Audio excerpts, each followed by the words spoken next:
Bisa syukur marilah dan intinya kita panjatkan kepada Allah Subhanahu wa taala, Tuhan yang Maha Esa, yang mana masih berikan kita nikmat sehat walafiat, ibadah panjang umur sehingga kita dapat hadir dalam acara pembinaan RT RW di RW 02 ini.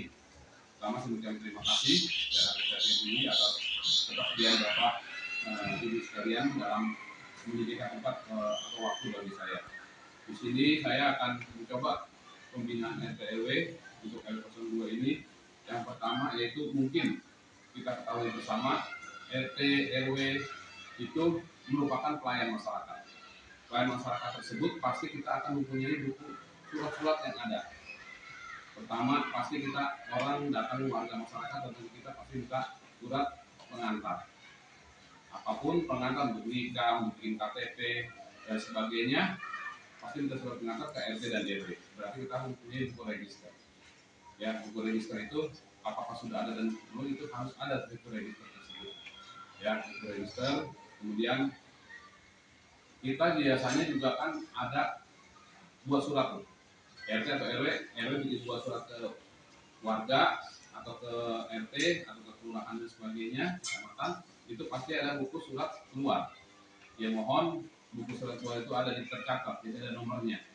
Ada nomornya berapa, yang pertama, kedua dan sebagainya. Jadi Pak RT juga mungkin membuat surat-surat itu pasti ada catatan buku keluarnya, ya, surat-surat keluar, buku surat keluar, registrasi surat keluar dan sebagainya. Begitupun surat masuk itu harus ada buku surat masuknya. Jadi misalnya kita menerima surat bagi Pak RW ini, menerima surat dari kelurahan, misalnya PSN, kerja bakti atau dan lain sebagainya, undangan-undangan dan sebagainya. Ada juga mungkin dari kecamatan, dari wali kota, itu harus dicatat di buku surat masuk. Begitu loh RT ya, RT dan Pak RT harus ada surat juga, surat masuk seperti itu. Juga mendapat surat dari Pak RW, dari kelurahan dan sebagainya, itu harus dicatat terregistrasi surat masuk, dan surat-surat itu disimpan di arsip atau di map dan sebagainya setahun sekali. Jadi setahun sekali itu diganti. Setiap tahun, misalnya tahun 2022 sudah selesai diganti dengan tahun 2003. Jadi jangan dicampur. Surat keluar dan surat masuk itu jangan dicampur. Jadi registrasi pun begitu. Terakhir kita akan tulis berapa surat masuk, berapa surat keluar dan sebagainya. Jadi setiap tahun kita menyediakan buku untuk surat keluar dan surat masuk, begitu pula registrasinya. Jadi setiap tahun harus diganti, disimpan di dalam arsip, kemudian kita simpan setelah akhir tahun dan kita keluarkan surat yang baru lagi dari nomor yang baru lagi, dari nomor 01 lagi.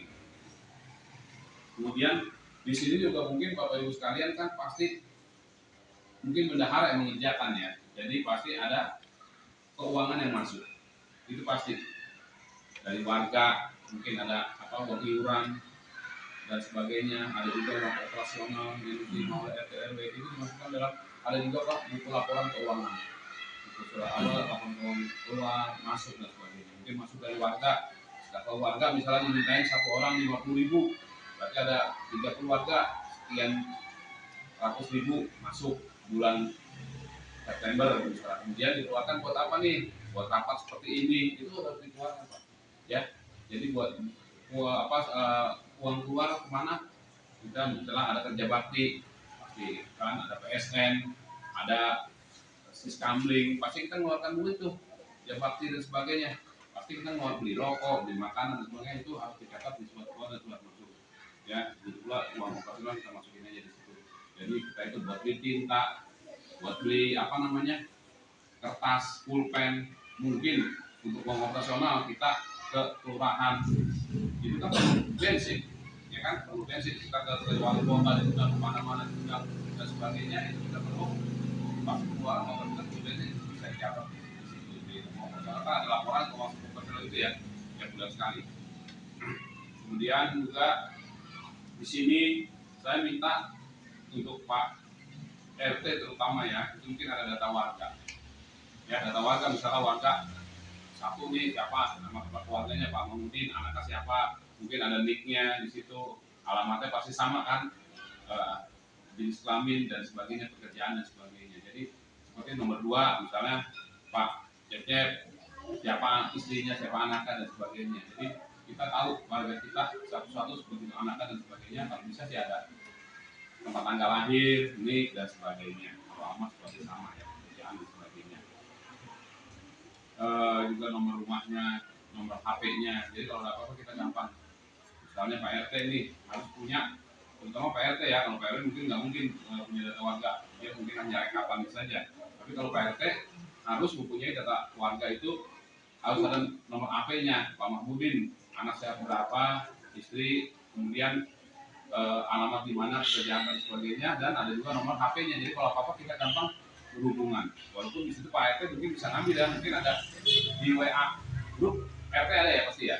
Nah, di situ kan kita bisa ambilin nomor HP-nya. Penting sekali tuh Pak. Ya, apa namanya nomor HP tersebut. Kemudian juga ada data penerima bantuan yang macam KJP, KJMU, PKH dan lain-lainnya. Data mungkin ada data lansia, ya bisa kita lihat tuh orang lansia sekarang 60 tahun ke atas ya, 60 tahun ke atas kan ya, kita bisa itu kan, kita punya kartu keluarga di rumah, kita bisa dengan nomor dan 60 tahun ke atas, bikin aja buku data lansia gitu. 1 siapa, 2 siapa, 3 siapa, data lahir dan sebagainya. Jadi kalau kita ada diminta dari kelurahan, dari puskes atau dari polsek orang dan sebagainya, kita sudah punya data tersebut, mudah. Ini Pak ada datanya semuanya.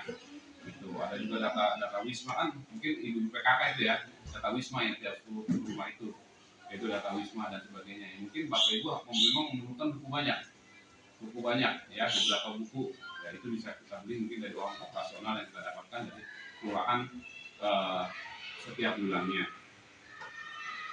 Mungkin itu saja dari saya.